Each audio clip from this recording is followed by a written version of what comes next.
रास्ते में ही उसे कुछ चोर नजर आते हैं जो कि गोल्ड की शॉप को लूट रहे थे, जहाँ पर कैट वुमेन यानी पेशेंस उन्हें काफी मारती है और ज्वेलरी को लेकर अपने घर आ जाती है। नेक्स्ट मॉर्निंग जब वो ज्वेलरी को देखती है तो उसे रियलाइज होता है कि ये ज्वेलरी मुझे अपने साथ नहीं लानी चाहिए था।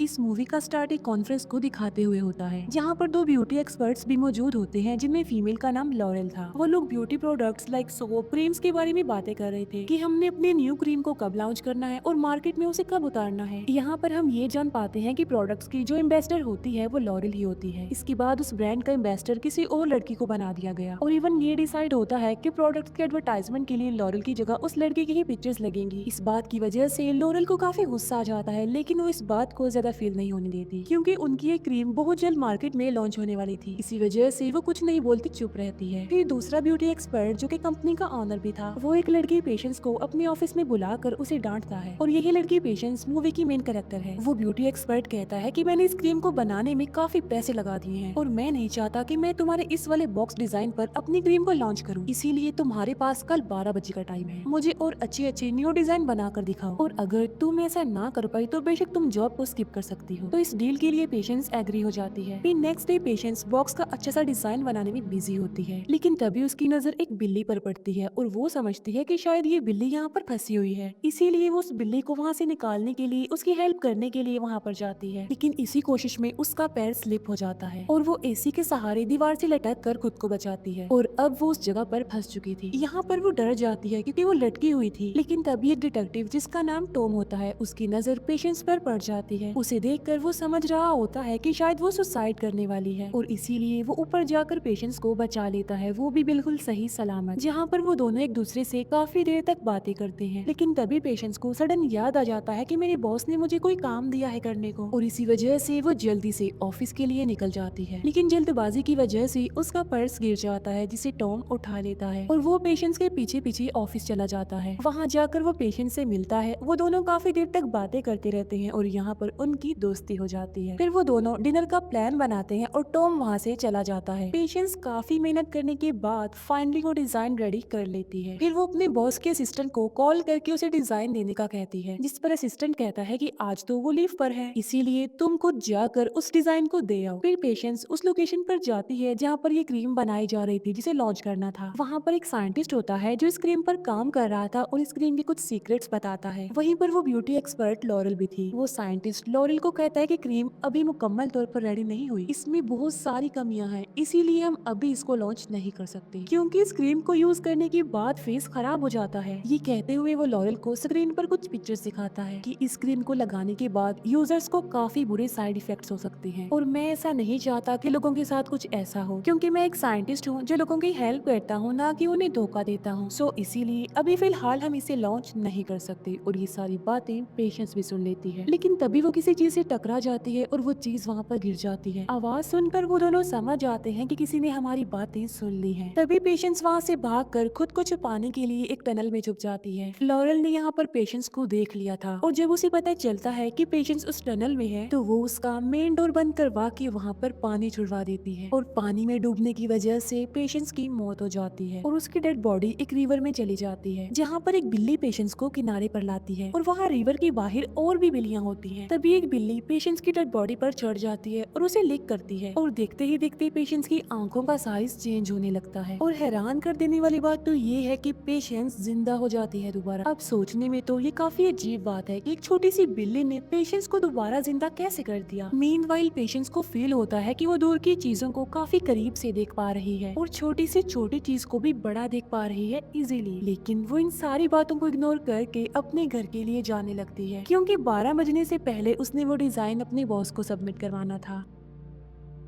लेकिन लेट होने की वजह से उसका बॉस उसे जॉब से निकाल देता है। अपनी जॉब को खोकर वो बहुत ज्यादा अपसेट हो जाती है, लेकिन तभी उसे टॉम याद आ जाता है कि आज तो हमने डिनर पर जाना था जो कि उसने मिस कर दिया। इसीलिए पेशेंस एक कॉफी कैन पर सॉरी लेकर टॉम के पास जाती है, जहाँ वो मिलकर पहले कॉफी पीते हैं और बाद में बास्केटबॉल भी खेलते हैं। यहाँ पर पेशेंस फील करती है कि मैं पहले से ज्यादा एक्टिव और पावरफुल हो गई हूँ। फिर अगले दिन पेशेंस को अपने घर में वही कैट दिखाई देती है जिसको उसने बचाने के लिए अपनी जान की परवाह नहीं की, इसीलिए वो समझती है कि ये जो चेंजिंग्स मुझ में आई हैं, यानी जो पावर्स मुझे मिली हैं, शायद ये बिल्ली ही उसकी रीजन हो। इसीलिए उस बिल्ली के गले से उसका बेल्ट निकाल लेती है और एड्रेस के मुताबिक उस बिल्ली की ऑनर से मिलने जाती है, जहाँ पर उसे पता चलता है कि ये कोई नॉर्मल बिल्ली नहीं है, बल्कि इस बिल्ली में ये पावर है कि वो किसी भी मरी हुई लड़की को जिंदा कर सकती है। तब पेशेंस को पता चलता है कि उस रात उसके मरने के बाद इस बिल्ली ने ही उसको जिंदा किया था। फिर बिल्ली की ऑनर पेशेंस को एक मास्क देती है और उसे कहती है कि अपनी पावर्स का सही इस्तेमाल करो। इसके बाद पेशेंस अपने घर आ जाती है। तभी उसे उसकी फीमेल फ्रेंड की कॉल आती है और वो उसे अपनी और टॉम की सारी बातें बता देती है। फिर पेशेंस की फ्रेंड उसे एक ड्रेस गिफ्ट करती है जो कि कैट वुमन का ड्रेस था। फिर उसी रात पेशेंस बाइक पर बैठकर टॉम से मिलने जाती है और वही ड्रेस वो पहनकर जाती है, यानी कैट वुमन का ड्रेस जो उसकी फ्रेंड ने उसे गिफ्ट दिया था। लेकिन रास्ते में ही उसे कुछ चोर नजर आते हैं जो कि गोल्ड की शॉप को लूट रहे थे, जहाँ पर कैट वुमन यानी पेशेंस उन्हें काफी मारती है और ज्वेलरी को लेकर अपने घर आ जाती है। नेक्स्ट मॉर्निंग जब वो ज्वेलरी को देखती है तो उसे रियलाइज होता है कि ये ज्वेलरी मुझे अपने साथ नहीं लानी चाहिए थी, उसने ये गलत किया है। तभी वो एक नेकलेस के अलावा बाकी सारी ज्वेलरी एक इन्वेलप में डालती है और उस इन्वेलप पर स्टोरी लिखकर उसे पुलिस स्टेशन पहुंचा देती है। इसके बाद वो अपनी फीमेल फ्रेंड के पास जाती है, जहाँ पर उसे पता चलता है कि क्रीम में कमियां और खामियां होने के बावजूद भी ब्यूटी एक्सपर्ट्स उसे लॉन्च करने जा रहे हैं। इसीलिए वो उस लोकेशन पर जाती है दोबारा से जहाँ पर ये क्रीम बनाई जा रही थी, और इस बार वो मास्क और कैट वुमन वाले ड्रेस को पहन कर जाती है। और तभी वो फ्लोर पर दिखती है कि लॉरेल के साइंटिस्ट की डेड बॉडी वहाँ पर पड़ी हुई है और ये वही साइंटिस्ट था जिसने इस क्रीम पर काम किया था। और तभी वहाँ पर एक गार्ड आ जाता है और पेशेंस को देखने के बाद वो ये सोचता है कि शायद इस साइंटिस्ट को पेशेंस नहीं मारा है, और इसी वजह से वो गार्ड अलार्म को ऑन कर देता है। और तभी वहाँ पर बाकी गार्ड्स भी आ जाते हैं और वो पेशेंस को किलर समझते हैं। तब किसी तरह खुद को बचाते हुए कैट वुमन यानी पेशेंस लॉरेल के पास जाती है, जहाँ पर वो पेशेंस को बताती है कि दूसरा ब्यूटी एक्सपर्ट इस क्रीम में कमियां और खामियां होने के बावजूद भी इसे लॉन्च करना चाह रहा है। इन बातों के दौरान पेशेंस को रियलाइज होता है कि लॉरेल भी अब दूसरे ब्यूटी एक्सपर्ट के अगेंस्ट है, क्योंकि लॉरेल उससे बदला लेना चाहती थी, क्योंकि उसकी जगह अब किसी और को एम्बेसडर बना दिया गया। तब वो दोनों प्लान बनाती हैं कि वो किस तरह उसे रंगे हाथ पकड़वाएंगी और उसके खिलाफ सबूत इकट्ठा करेंगी। यहाँ पर लॉरेल पेशेंस को एक मोबाइल फोन देती है ताकि वो दोनों डिस्कशन करने के लिए एक दूसरे से कांटेक्ट कर सके। इसके बाद टॉम जब अपनी ड्यूटी पर होता है तब उसकी नजर उसी कॉफी कैन पर पड़ती है जो उसे पेशेंस ने दी थी, जिस पर सॉरी लिखा हुआ था। तभी वो ज्वेलरी वाले एनवेलप को भी देखता है जिस पर सॉरी लिखा था, और इसीलिए वो उस वाले सॉरी को कॉफी कैन वाले सॉरी से मैच करता है। और यहाँ पर टॉम को पेशेंस पर शक होने लगता है कि शायद उसी ने ही चोरी की होगी, उसी ने ही ये सॉरी वाला एनवेलप भिजवाया। इसीलिए टॉम उससे मिलने जाता है, जहाँ पर वो दोनों एक दूसरे के साथ काफी टाइम स्पेंड करते हैं, काफी बातें करते हैं। और रात को जब पेशेंस सो रही होती है तब टॉम एविडेंस कलेक्ट करने के लिए एक गिलास चुराकर अपने साथ ले जाता है। फिर थोड़ी देर बाद लॉरेल के दिए हुए मोबाइल पर रिंग होने लगती है और वो लॉरेल की कॉल थी जिसे पेशेंस सुनती है। लॉरेल उसे बताती है कि मैंने दूसरे ब्यूटी एक्सपर्ट के खिलाफ एविडेंस इकट्ठे कर लिए हैं और इसी वजह से उसे सजा हो जाएगी। उन एविडेंस को देखने के लिए पेशेंस जल्दी से लॉरेल के पास चली जाती है और इस बार भी वो पूरे कैट वुमन के गेटअप में आती है, जहाँ पर लॉरेल उसे कहती है कि तुम्हें उस सोफे के पीछे सारे एविडेंस मिल जाएंगे। इसीलिए पेशेंस देखने के लिए जल्दी से सोफे के पीछे जाती है। वो देखती है कि वहाँ पर तो उस ब्यूटी एक्सपर्ट की डेड बॉडी है और उसकी डेड बॉडी को देखकर ऐसा लग रहा था कि शायद किसी बिल्ली ने उसे मारा हो। यहाँ पर लॉरेल पेशेंस को कहती है कि मैं बहुत अच्छे से जानती हूँ कि उस क्रीम में अभी बहुत सारी कमियां हैं और साइड इफेक्ट्स हैं, लेकिन इसके बावजूद भी मैं उसे लॉन्च करना चाहती हूँ क्योंकि मुझे पैसा चाहिए,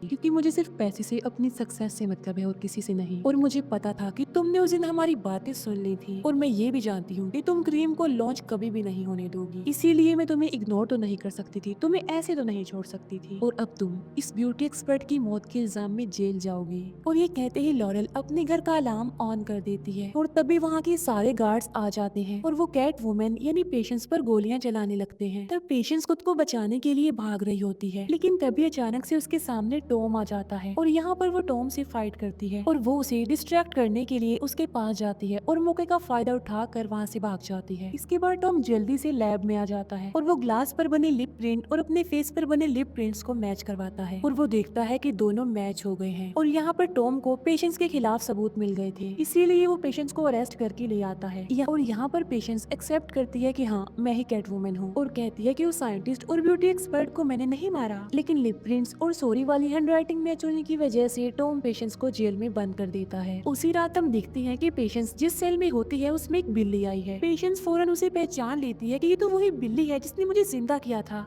और वो उस बिल्ली को सेल के रॉड से अंदर आते हुए देखती है। इसीलिए पेशेंट सोचती है कि अगर ये कैट इन रॉड से अंदर आ सकती है तो मैं इन रॉड से बाहर भी जा सकती हूँ, और इसीलिए पेशेंट भी उस कैट की तरह उस सेल के रॉड से बाहर चली जाती है और यहाँ से वो जाती है लॉरेल के पास जो उस क्रीम को लॉन्च करने वाली थी। हालांकि पेशेंस उसे ऐसा करने के लिए मना करती है, लेकिन लॉरेल उसकी एक नहीं सुनती और इस बात को लेकर दोनों के बीच बहस हो जाती है। वहाँ पर टॉम भी होता है जो पेशेंस को पकड़ने आया था और वो उन दोनों की कन्वर्सेशन सुन चुका था, और यहाँ पर टॉम को सारी बात समझ आ जाती है कि असल में पेशेंस गलत नहीं है बल्कि लॉरेल गलत है। तभी लॉरेल और पेशेंस के बीच जबरदस्त फाइट होती है और इस लड़ाई के दौरान लॉरेल बिल्डिंग से गिर जाती है और उसकी ऑन द स्पॉट मौत हो जाती है। और तभी वहाँ पर टॉम भी आ जाता है और वो पेशेंस को कहता है कि दुनिया के लिए लॉरेल को कैट वुमन ने मारा है और तुम्हारे ऊपर इल्जाम नहीं आएगा क्योंकि पेशेंस तो अभी तक जेल में ही है। पेशेंस टॉम की बात सुनकर सारी बात समझ जाती है और इसीलिए वो दोबारा से अपने सेल में चली जाती है और सबको यही लग रहा था कि लॉरेल को कैट वुमन ने मारा था क्योंकि उस रात तो पेशेंस सेल में थी, और इसीलिए पेशेंस को बेकसूर साबित करके उसे छोड़ दिया जाता है और यहीं पर इस मूवी का भी दी एंड हो जाता है।